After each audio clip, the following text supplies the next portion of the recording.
নমস্কার বন্ধুরা, কেমন আছেন সবাই? আশা করি সবাই খুব খুব খুব ভালো আছেন। আমিও খুব ভালো আছি।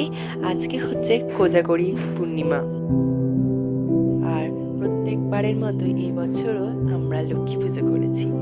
আর আমরা কিভাবে লক্ষ্মী পুজো করেছি, লক্ষ্মী পুজোর দিনটাকে কিভাবে যাপন করেছি সেটাই তোমাদের সাথে শেয়ার করা যাক। তো চলো ভিডিওটা শুরু করা যাক।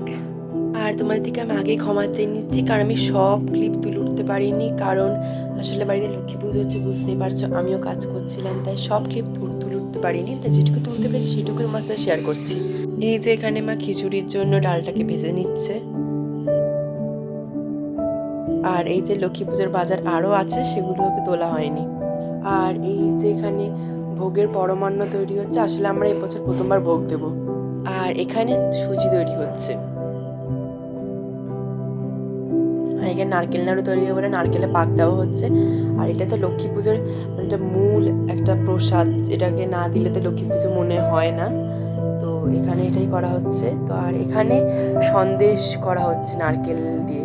তো কাদের কাদের বাড়িতে এরকম ছাঁচে নারকেলের সন্দেশ তৈরি করা হয় আমাকে অবশ্যই জানাবে।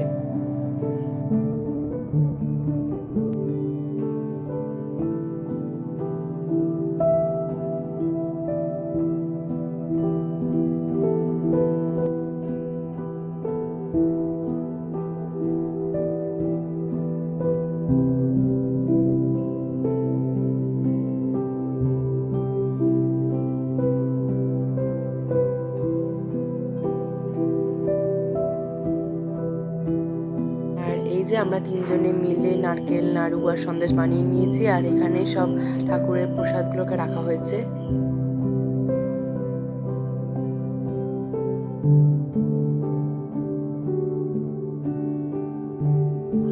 আর এই যে আমরা এখানে ঠাকুরের লুচি বানাচ্ছি। লুচি আসলে আমি মেখে দিয়েছিলাম, মা এখন লেচি কেটে ভেজে নেবে নিজেই, কারণ আমি আসলে ঠিক বেলতে পারি না।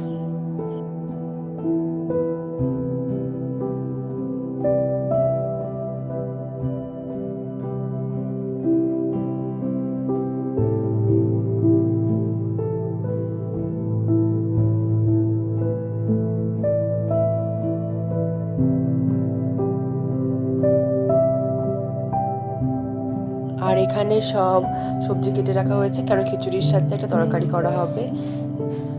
আর দেখতে পাচ্ছ এই ব্যাটারটা করা হচ্ছে, মালপোয়া তৈরি করা হবে।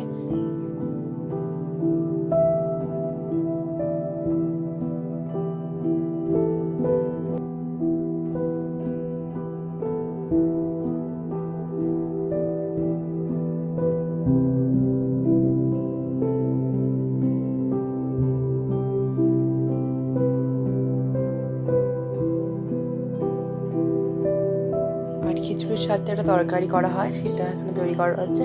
এটা পাঁচ মিশরি তরকারি, এটাকে অনেকে লাবড়ার তরকারি বা ছ্যাঁচড়ার তরকারিও বলে থাকে। তো সেটাই তৈরি করা হচ্ছে। আর এখানে সব সবজি ধুয়ে কেটে রেখে দিয়েছি, এখন এখানে বসানো হবে। দেখতে পাচ্ছ ওখানে তৈরি হচ্ছে।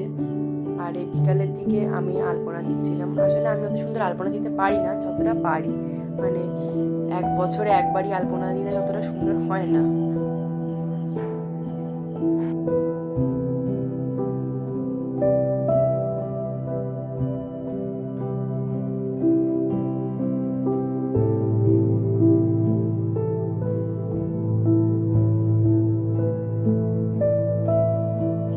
আর এই যে আমার আলপনার ফাইনাল লুক, অবশ্যই জানাবে যে কিরকম হয়েছে। খারাপ হলেও জানাবে, ভালো হলেও জানাবে, অবশ্যই জানাবে।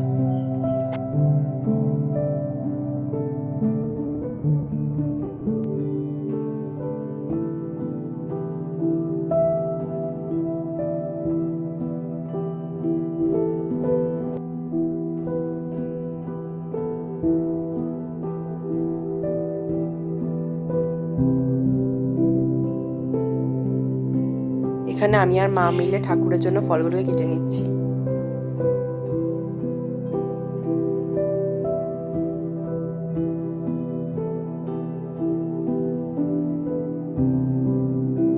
আর বিকেলের দিকে আমরা এখানে এরকম করে প্রদীপ জ্বালিয়ে রেখেছিলাম। তো আর পুজোতে বসতে বসতে আসলে খুব দেরি হয়ে গেছিলো, কারণ অনেকের মুখেই মানে শুনছিলাম যে মানে পূর্ণিমা নাকি অনেক দেরি করে লেগেছে, তাই বুঝে উঠতে পারছিলাম না, তাই পুজো দিতে 9টা বেজে গেছিলো। আর এখানে মা ঠাকুরগুলোকে ফুল দিয়ে সাজিয়ে দিচ্ছে।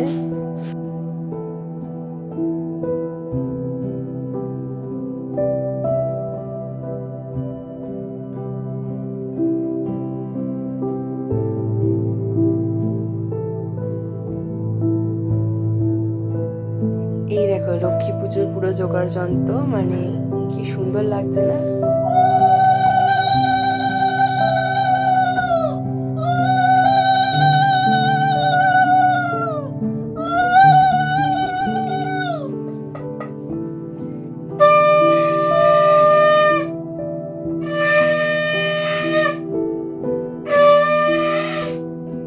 ঠাকুরকে ভোগ হিসেবে কী কী দিয়েছিল তোমাদের দেখানোই হয়নি।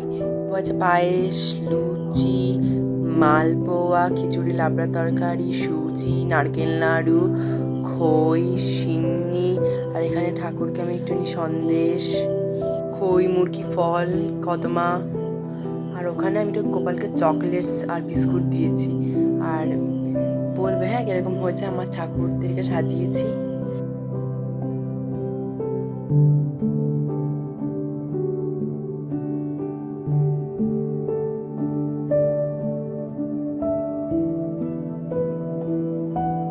এই নাও ঠাকুরদের ভালো করে দর্শন করে না তোমরা।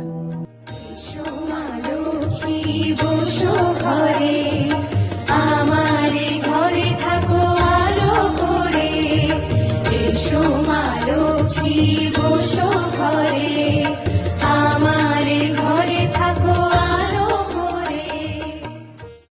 আর এখানে মা সিন্নি মেখে নিচ্ছে, কারণ আমরা নারায়ণকে পুজো করেছি আর আমরা রাম ঠাকুরে দীক্ষিত, তাই রাম ঠাকুরকে সিন্নি দিতে হয়, তাই জন্য এখানে মা সিন্নি মেখে নিচ্ছে।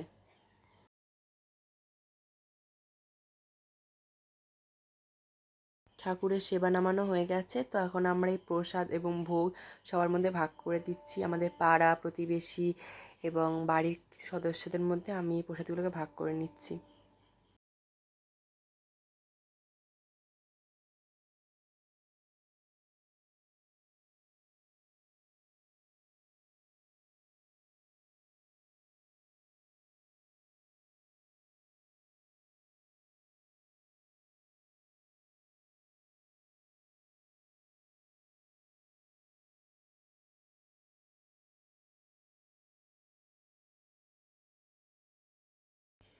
আর এই যে এটা আমার প্লেট।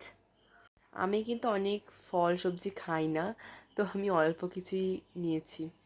আর আমার মায়ের হাতের খিচুড়ি সবসময় অসাধারণ হয়, ঠাকুরের ভোগের খিচুড়ি তো আরও ভালো হয়। আর এই যে আমার মা লক্ষ্মী এবং গোপালের ছবি কেমন লেগেছে অবশ্যই জানাবে। তাহলে আজকের মতো ভিডিওটাকে এখানেই সমাপ্ত করছি। দেখা হচ্ছে একটা পরের ভিডিওতে। ততক্ষণে যেন সবাই খুব ভালো থাকবে, সুস্থ থাকবে, সাবধানে থাকবেন। আর যদি ভিডিওটা ভালো লেগে থাকে তাহলে অবশ্যই লাইক, শেয়ার, সাবস্ক্রাইব এবং কমেন্ট করে দেবেন। তাহলে আজকের মতো ভিডিওটাকে এখানেই সমাপ্ত করছি। দেখা হচ্ছে একটা পরের ভিডিওতে। নমস্কার।